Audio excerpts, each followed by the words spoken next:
280 BC के मध्य में Epirus के राजा पिरहस ने रोम जिले में एक अन्य विकासशील शक्ति के विकास के साथ सौदेबाजी करने के लिए अपनी विशाल सेना को दक्षिणी इटली भेजा। पिरहस सेना की मांग 2 नई रोमन सेनाओं द्वारा की गई थी, जिनका नेतृत्व पब्लियस डेसियस मूस और पब्लियस सुल्पिसियस सेवरियो ने किया था। दोनों सेनाएं रोमन शहर एस्कुलम के पास मिली।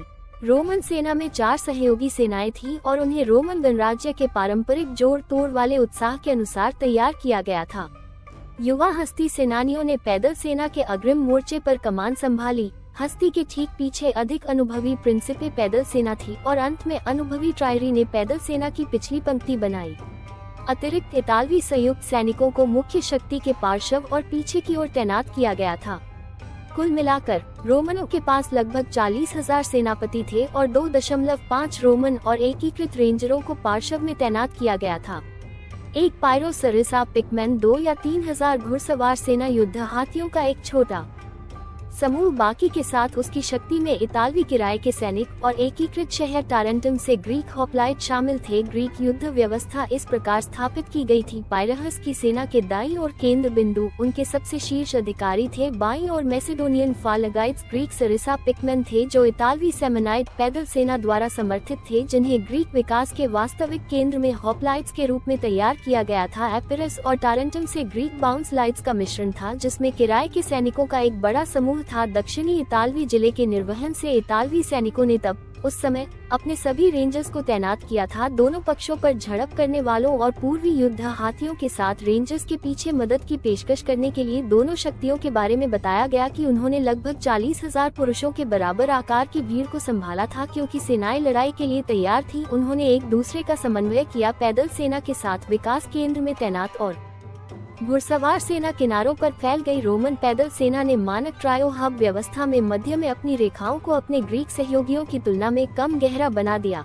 इस तथ्य के बावजूद कि यह अपने सूखी सामने के युद्ध क्षेत्रों को रिचार्ज करने के लिए संभावित बाद में उपयोग के लिए नए रोमन सेनानियों पर विचार करता था। पायरहस के इतालवी मिशन को रोकने के लिए उत्सुक रोमन लड़ाई देने के लिए आगे बढ़े। लड़ाई तब शुरू हुई जब रोमन वेलिड्स झड़प करने वाले ग्रीक लाइनों पर भाले छोड़ने के लिए आगे बढ़े। वेलिड्स पीछे हट गए और रोमन सेना के सैनिक लड़ाई में भाग लेने के लिए आगे बढ़े। रोमन सेना के सैनिक यूनानियों को समझने से ठीक पहले साफ सुथरे तरीके से आगे बढ़े। उन्होंने अपने पिलम को सीधी ग्रीक लाइनों में खो दिया, जिससे नुकसान और छेद संरचना बन गई। रोमन सेना के सैनिकों ने ग्रीक फालगाइट्स के साथ सीधे संघर्ष किया। लड़ाई हास्यास्पद और गंभीर थी, जिसमें कई अंतर्निहित संघर्ष में गिर गए। अधिक अनुभवी रोमन सेना के सैनिक पीछे की ओर आगे बढ़ रहे थे, ग्रीक लाइनों को मजबूर कर रहे थे। उसी समय रोमन और ग्रीक रेंजर्स ने किनारों पर एक दूसरे से संपर्क किया। अंतर्निहित आरोप अधिक अनुभवी और बेहतर ढंग से तैयार ग्रीक रेंजर्स की ओर झुकाव रखते हुए विनाशकारी थे। ग्रीक रेंजर्स और हाथी बचाव रोमन घुड़सवार सेना से जुड़े लोगों को फंसाने के लिए आगे बढ़ते हैं,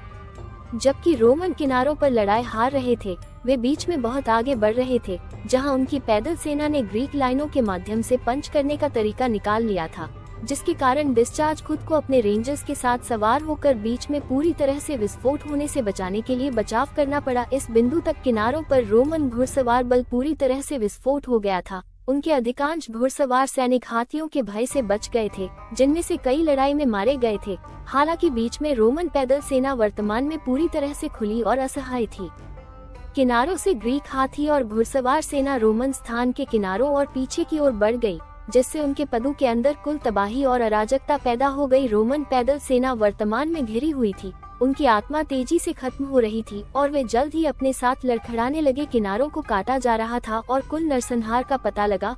रोमन कमांडेंटों ने अपने सैनिकों को वापस अपने कैंप रूलर में साफ सुथरा करके ले जाया। फिर से पायरहस के डिस्चार्ज ने रोमनों पर विजय प्राप्त की थी। डिस्चार्ज ने अपनी शक्तियों से अनुरोध किया कि वे पीछा न करें और रोमनों को बाहर निकलने दे। सूत्रों का सुझाव है कि उसने ऐसा किया, फिर से ऐसा इसलिए किया ताकि रोमनों को दूसरी दिशा में वापस जाने और लड़ाई शुरू करने के लिए मजबूर न किया जाए। इस तथ्य के बावजूद कि पायरहस ने एस्कुलम में विजय प्राप्त की थी, उसने अपने 3,500 लोगों की कीमत पर ऐसा किया, जबकि कुचले हुए रोमनों ने विनाश और उसके चारों ओर शवों की जांच करने के बाद लगभग 6,000 खो दिए। पियस ने व्यापक रूप से व्यक्त किया कि अगर हम रोमनों के साथ एक और लड़ाई में सफल होते हैं तो हम जीतेंगे, पूरी तरह से ध्वस्त हो जाएगा।